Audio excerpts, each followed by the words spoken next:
So Dumba ngiye kumuvugaho ibintu bitatu byonyine. Dumba buriya ni umuntu wa danje ku buryo utabitekereza. Buri uko uzumva Bruce Melody yagiye hanze kuririmba muri Canada, akazenguruka za Montreal, za Ottawa, ujye umenya ko Dumba abifitemo akaboko. Yabimufashijemo nyine abifite, yabimufashijemo. Uri kumva? Icyo ni icya mbere. Buri uko uzumva umuhanzi uwo ari we wese w'umunyarwanda wagiye kuririmba mu gihugu cya Canada, abe Kenny Soul, abe Bruce Melody n'abandi bose baba barigeze bajya kuririmba muri Canada, mujye mumenya yuko Dumba aba yabigizemo uruhare. Uri kumva?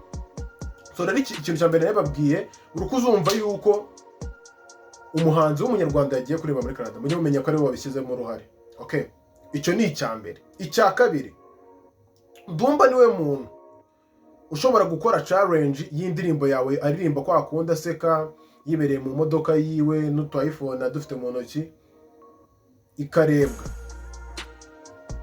ikarebwa nyine ubwo abagukoreye umuti, indirimbo yawe bibaye hit birangiye. Icyo ni icya kabiri. Ikindi kintu cya gatatu rero aberaho wa danje, yagukunze buriya.